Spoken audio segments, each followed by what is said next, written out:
Halo, ketemu lagi kita dengan inspirasi budaya Indonesia untuk desain. Teman-teman masih ingat apa yang saya katakan, apa yang saya bicarakan sebelumnya tentang budaya batik, tentang selamatan, tentang pesta.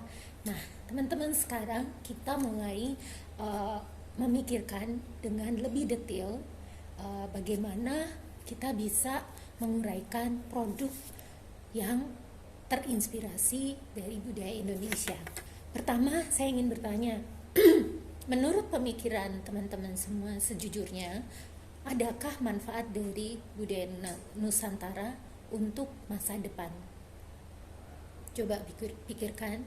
Kemudian yang kedua, menurut kreativitas teman-teman, bagaimana cara mengangkat nilai budaya Nusantara tersebut supaya menarik dan berguna dan berkelanjutan, artinya masih bisa dimanfaatkan untuk generasi muda selanjutnya atau generasi anak-anak kalian. Coba pikirkan, renungkan, dan diskusikan dengan teman sebangku atau teman sebaya atau bahkan keluarga kalian ya, adik kakak, orang tua mungkin. Berikutnya, jika kalian pernah berpikir tentang identitas kalian sendiri. Saya memang saat ini saya tidak berbaju batik, karena saya tidak mau memberi kesan intimidasi dengan baju batik ya. Karena budaya Indonesia tidak hanya sama dengan baju batik. Ada banyak sekali. Contohnya di Sumba, di Lombok mereka punya baju tenun. Nah, saya tidak bisa merinci karena sangat delicate, sangat-sangat intricate ya desainnya. Polanya, pola yang sangat khas dari Lombok. Juga di Kalimantan, mereka punya budaya memakai baju tradisional atau memakai baju untuk sehari-hari yang berbeda dengan yang ada di Jawa. Nah, bagaimana dengan orang Sulawesi? Sehari-hari apa yang mereka kenakan pada saat pesta, pada saat ada selamatan, atau pada saat ada pertemuan khusus, apa yang mereka kenakan, apa yang mereka makan, di mana, settingnya, ruangannya seperti apa. Nah, itu semua adalah bentuk kekayaan budaya yang sebenarnya bisa kita angkat dan kita uraikan, kita gambarkan, dan kita reproduksi supaya bisa memiliki nilai jual. Teman-teman, saya tadi sih menyinggung tentang Kalimantan, baju apa yang mereka kenakan, kemudian di Sulawesi misalnya, bagaimana sehari-hari mereka beraktivitas, apa yang sehari-hari mereka makan, kemudian bagaimana cara mereka berkumpul, apa yang mereka bicarakan, di ruang apa mereka berkumpul, dan bagaimana mereka menghias ruangannya, bagaimana mereka berdandan, cewek-ceweknya, cowok-cowoknya, orang tua, anak-anak. Nah, ini semua kita bisa pikirkan. Jadi bagaimana ya yang bisa menunjukkan identitas ini orang Sulawesi. Nah, bahkan orang Sulawesi juga ada yang dari Manado, ada yang dari Palu, yang mungkin memiliki sedikit atau variasi dalam berpakaian, dalam menyajikan makanan dan sebagainya. Nah, bagaimana dengan Sumatera? Sumatera juga sangat kaya, dari Aceh sampai ke Lampung, kemudian juga ada Nias, juga ada Kepulauan Riau. Mereka punya variasi cara berpakaian, variasi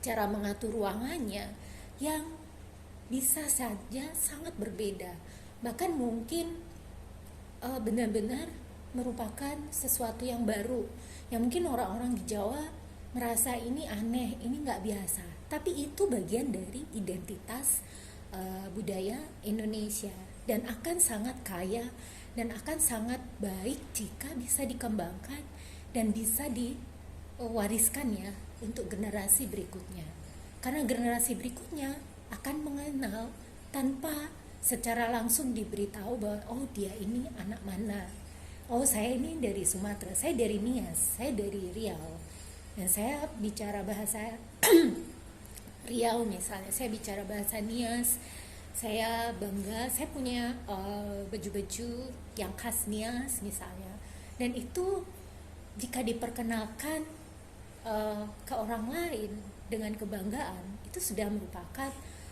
memiliki daya jual ya.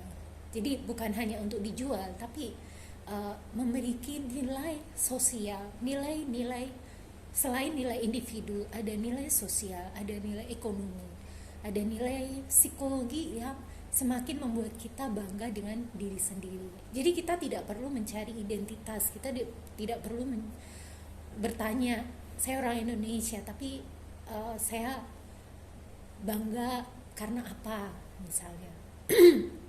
Nah, ini tidak lagi menjadi pertanyaan, tapi sudah menjadi pernyataan.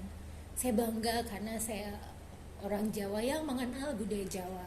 Walaupun saya tidak terlalu suka misalnya dengan ludruk di Jawa Timur atau wayang orang di Jawa Tengah, saya tidak terlalu suka. Atau saya suka dengan keroncong, misalnya musik keroncong. Nah, ini sudah menunjukkan ya kita orang Indonesia. Orang Jepang aja suka dengan lagu keroncong Bengawan Solo misalnya. Tapi itu bukan milik mereka, mereka nggak bisa bangga, mereka hanya bisa suka. Tapi kita memiliki budaya itu, dan kita tidak perlu membayar, karena kita tinggal di Indonesia, kita tinggal di Jawa, dan kita bisa klaim, ini budaya Indonesia.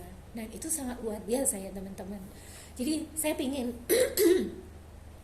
untuk bisa bangga itu kita harus tahu manfaatnya. Apakah ada manfaatnya? Untuk bisa mengetahui manfaatnya kita harus tahu apa kebutuhan terhadap budaya tersebut. Nah, sekarang saya ingin merinci sedikit kebutuhan apa. Tentu saja baju yang saya tadi sudah sebutkan berkali-kali. Kemudian makanan. Nah, makanan ini tentu saja ada kemasannya, ada cara mengatur makanan itu. Kemudian ada juga buku-buku cerita atau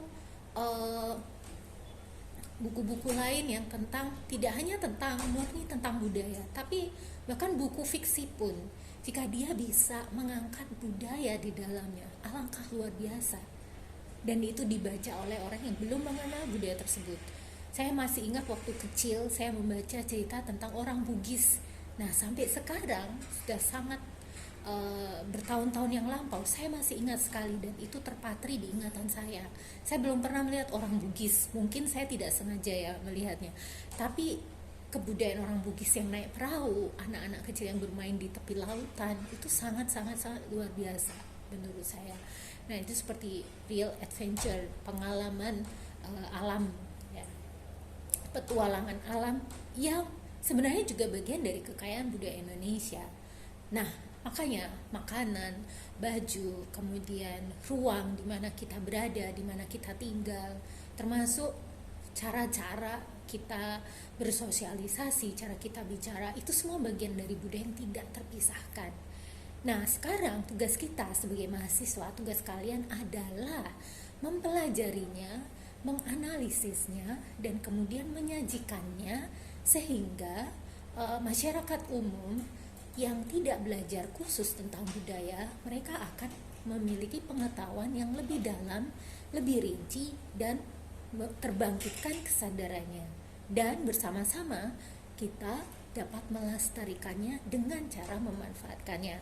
Oke, bila ada kalian terinspirasi, bila kalian merasa suka, nah ini adalah awal dari cara kalian untuk mengenali apa yang kalian sukai itu sebagai bagian dari budaya yang kalian rangkul. Nah, apapun itu. Nah, bukan salah jika kita bangga dan kita menggunakan produk-produk atau budaya dari luar. Tidak ada yang salah. Tetapi akan salah jika kita melupakan atau kita mengabaikan atau bahkan menolak budaya yang sebenarnya kita miliki. Kita secara turun-temurun dari orang tua kita, dari kakek nenek kita. Nah, coba kalian mengenal ya, apa sih yang kakek nenek kalian lakukan?